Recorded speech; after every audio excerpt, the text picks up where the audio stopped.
আসসালামু আলাইকুম প্রিয় ভিউয়ার্স, সবাইকে ঈদ উল আজহার শুভেচ্ছা। ঈদ মোবারক।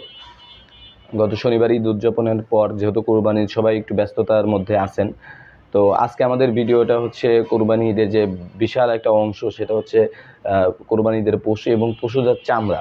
তো আজকে আমরা জানবো বাংলাদেশের চামড়া শিল্পের উত্থান এবং বর্তমান অবস্থান এবং পিছিয়ে পড়ার কারণে ভবিষ্যৎ পরিকল্পনাটি কী চামড়া ব্যবসায়ীদের বা ট্যানারি মালিকদের, সেই সম্পর্কে আজকে আমরা জানবো।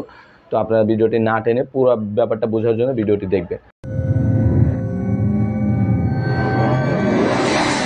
তো প্রিয় ভিউয়ার্স, আপনারা জানেন কিনা বাংলাদেশের চামড়া শিল্পের যাত্রা শুরু হয় 1940 সালে নারায়ণগঞ্জে রণদা প্রসাদ সাহার হাত ধরে, যিনি ছিলেন একজন হিন্দু ব্যবসায়ী, যিনি প্রথম বাংলাদেশে ট্যানারি স্থাপন করেন নারায়ণগঞ্জে।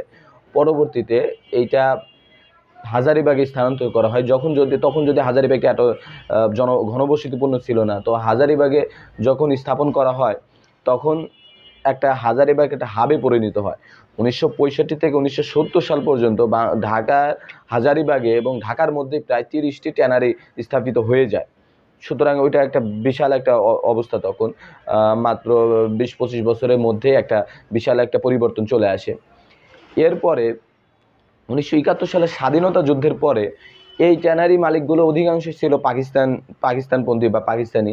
তারা দেশ ছেড়ে চলে যায় বা অনেকেই দেশের মধ্যে থাকলেও আর ট্যানারি পরিচালনা করতে চায় না।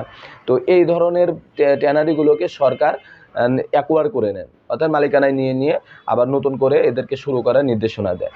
তো এই হিসেবে তখন আর একটু গতি পায়। 1971 সালের পর থেকে 80 সাল পর্যন্ত সরকারি ব্যবস্থাপনায় কিছু ট্যানারি চলতে থাকে। এরপরে আরেকটু গতি আসে 1980 সালের দিকে, যখন বেসরকারি খাতগুলো অর্থাৎ প্রাইভেট সেক্টরগুলো ট্যানারি শিল্পে ইনভেস্ট করতে শুরু করে।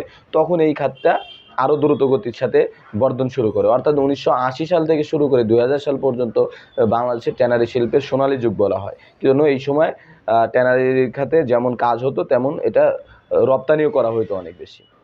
কিন্তু এরপর থেকেই বাংলাদেশের ট্যানারি শিল্পের একটা খারাপ অবস্থা শুরু হয়। তো বাংলাদেশের এখন ট্যানারি শিল্পের বর্তমান অবস্থাটা কি? তো বাংলাদেশের ট্যানারি শিল্পের অর্থাৎ চামড়া শিল্পের বর্তমান অবস্থা হচ্ছে, এখন মাত্র 350 মিলিয়ন স্কোয়ার ফিট বাংলাদেশে এখন চামড়া উৎপাদন করে, কিন্তু রপ্তানি করে আরও কম। কি জন্য? রপ্তানি বৈদেশিক রপ্তানি বাড়াতে হলে একটা LWG সনদ অর্থাৎ লেদার ওয়ার্কিং গ্রুপের সনদ প্রয়োজন। এই সনদটা পেলে একটা চামড়া এখন যেখানে প্রতি বর্গ ফুট 45 থেকে শুরু করে 1.80 সেন্টে বিক্রি হয়, তখন এই চামড়ার বিক্রিটা প্রায় ডাবল, অর্থাৎ $3 থেকে $4 প্রতি বর্গ ফুট হয়ে যায়। কিন্তু এইটাই LWG সনদ যদি না থাকে তাহলে এই চামড়াটার বিক্রি বাড়ে না। তখন এই চামড়াটা তাহলে কি করা হয়? যদি LWG সনদ না থাকে তাহলে এই চামড়াগুলো কি করা হয়? এই চামড়াগুলোর সনদ না থাকলে কিছু নন কমপ্লায়েন্স প্রতিষ্ঠান আছে দেশের বাইরে, যেমন চায়নাতে আছে বেশিরভাগ। তো এরা নিয়ে নেয়, এরা LWG সনদ ছাড়াই নিয়ে নেয়। নেওয়ার পরে এরা নতুন করে আবার প্রসেসিং করে LWG সনদধারী প্রতিষ্ঠান হয়ে এরা বিক্রি করে। প্রায় বাংলাদেশ থেকে $1 কিনে নিলে ওখান থেকে $3 বা $4 বিক্রি করে। তো এই হচ্ছে একটা অবস্থা। তো এখন LWG সনদ কেন পাচ্ছে না বাংলাদেশ? LWG সনদ পেতে হলে 1600 মার্কের একটা টেস্ট পাস করতে হয়। সেই 1600 মার্কের টেস্টের মধ্যে প্রায় 300 মার্ক হচ্ছে CETP থেকে আসে। এবং CETPটা কি? CETP হচ্ছে সেন্ট্রাল ইফ্লুয়েন্ট ট্রিটমেন্ট প্ল্যান্ট। অর্থাৎ এই যে চামড়া শিল্পকে বা চামড়াকে প্রসেসিং করতে যে ধরনের বর্জ্য, এদেরকে ট্রিটমেন্ট বা এদের পরিষ্কার করা বা বর্জ্য নিষ্কাশন করার জন্য যে প্ল্যান্টটা থাকে, এইটাই হচ্ছে CETP। এছাড়া এটাকে ETP প্ল্যান্টও বলা হয় বা ইফ্লুয়েন্ট ট্রিটমেন্ট প্ল্যান্ট। কেননা সব জায়গায় ট্যানারি শিল্প একাধিক ট্যানারি একসাথে ব্যবসা না করলে বা একসাথে প্রসেসিং না করলে, আলাদা আলাদা যদি করে, সেক্ষেত্রে আলাদা আলাদা ETP প্ল্যান্ট থাকতে হয়। এই জন্য আলাদাভাবে বলা হয় সেন্ট্রাল ETP, শুধুমাত্র যেখানে অনেকগুলো ট্যানারি একসাথে থাকবে, একটা সেন্ট্রালাইজড ট্রিটমেন্ট প্ল্যান্ট থাকবে, এই জন্য CETP। এখন CETP নাই কেন? CETP তৈরিতে সাভার যে নতুন ট্যানারি জোন তৈরি করা হয়, সেখানে CETP প্ল্যান্ট তৈরির জন্য দায়িত্ব দেওয়া হয় চীনা ভিত্তিক একটা প্রতিষ্ঠানতে। কিন্তু এরা কাজটা মোটামুটি 70-80% করেই এরা কাজটা রেখে চলে যায়। যে অবস্থানে, বর্তমানে এই অবস্থানটা আরও খারাপ হয়ে গেছে।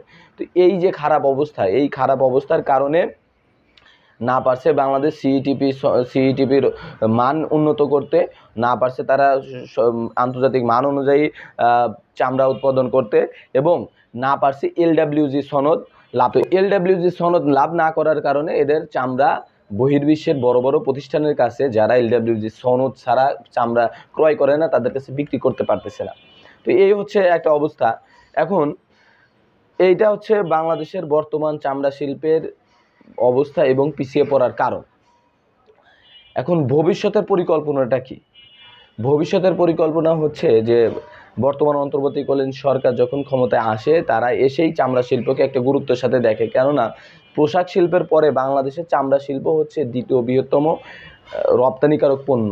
কেন এই পণ্যটা সারা বিশ্বে যে পরিমাণ চলে, সেটা অন্য কোনো পণ্য পোশাকের পরে এত বেশি চলে না।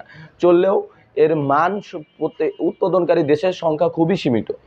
এই জন্য বাংলাদেশ অন্তর্বর্তীকালীন সরকার এসেই প্রথমেই সিইটিপি প্ল্যান্টের উপর গুরুত্ব দেয়।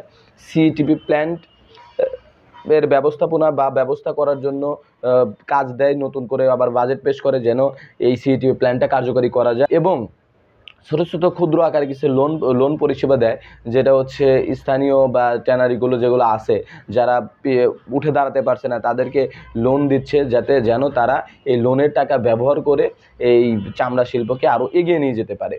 তো এই ধরনের কিছু কাজ করে যাচ্ছে সরকার, এবং নতুন নতুন মার্কেট ধরার জন্য, যেমন তুরস্ক, আফ্রিকা এবং ইউরোপের আরও কিছু দেশ আছে যেগুলোতে বাংলাদেশের শিল্প এখনও খুব পিছিয়ে পড়ে আছে। এইসব দেশে বাজার ধরার জন্য তারা চেষ্টা করছে। এছাড়া শুধুমাত্র প্রসেসিং চামড়া বা কাঁচা চামড়া বিক্রি নয়, সরাসরি চামড়াজাত পণ্য উৎপাদনে আরেকটু গুরুত্ব দেওয়া হচ্ছে। চামড়াজাত পণ্যের মধ্যে রয়েছে ব্যাগ বা চামড়ার যে ব্যাগগুলো, তারপর মানি ব্যাগ, বেল্ট, চামড়ার শু বা চামড়ার জুতা খুব গুরুত্বপূর্ণ, কারণ বাংলাদেশের চামড়া শিল্পের জুতাও কিন্তু বাংলাদেশে উৎপাদন করা সম্ভব, চামড়া ব্যাগ উৎপাদন করা সম্ভব। আরও কিছু পণ্য রয়েছে যেগুলো চাইলেই বাংলাদেশে উৎপাদন করা সম্ভব। এই যে উৎপাদনমুখীর প্রতি জোরদার করা হচ্ছে, কেননা সিইটিপির কারণে বা এলডব্লিউজি সনদ না থাকার কারণে প্রসেসড চামড়া রপ্তানি করা যায় না। কিন্তু আপনি যদি প্রসেসড চামড়া দিয়ে, একটা মানসম্মত চামড়া দিয়ে ব্যাগ তৈরি করেন, সেক্ষেত্রে ব্যাগটা কিন্তু রপ্তানি করা যাবে। তখনই আবার এলডব্লিউজি সনদ লাগবে না, কারণ ওটা ব্যাগের কোয়ালিটি যাচাই বাছাই করে তারা নেবে। তো এটা হচ্ছে বর্তমান সরকারের প্ল্যান, যে এই ধরনের সুবিধাগুলো দিলে চামড়া শিল্পটা আবার ঘুরে দাঁড়াতে পারে। তো আমাদেরও আশা, বাংলাদেশের চামড়া শিল্পটা এখন খুবই দুর্বিষহ অবস্থার মধ্যে যাচ্ছে, কারণ প্রতি বছরই প্রায় বাংলাদেশে 1 কোটির উপরে পশু জবাই হয় শুধুমাত্র ঈদে বা কোরবানি ঈদে। তো সেই পশুগুলোর চামড়ার অনেক সময় নদীতে ফেলে দেওয়া হয়, বিভিন্ন জায়গায় ফেলে দেওয়া হয়। উচিত এই চামড়াগুলো সম্পূর্ণরূপে প্রসেস করে এলডব্লিউজি সনদ নিয়ে, এবং এছাড়া এলডব্লিউজি সনদ ছাড়া শুধু বাংলাদেশের মধ্যেই পণ্য উৎপাদন করে যেন বিদেশে রপ্তানি করে রপ্তানি আয় বাড়াতে পারে, সেটাই আমাদের কাম্য। তো আপনারা আমাদের কমেন্ট করে জানাতে পারেন আর কিভাবে এই চামড়া শিল্পকে বাঁচানো যাবে, কিভাবে চামড়া শিল্পকে আরেক ধাপ এগোনো যায়, বা কোনো তথ্য আমাদেরকে জানাতে চান কিনা আমাদেরকে কমেন্ট করে জানাতে পারেন। আজকের ভিডিওটা এই পর্যন্ত। ঈদের সবাই আনন্দ করুন, খুশি থাকুন, সবার সাথে ঈদ আনন্দ ভাগাভাগি করুন। আসসালামু আলাইকুম।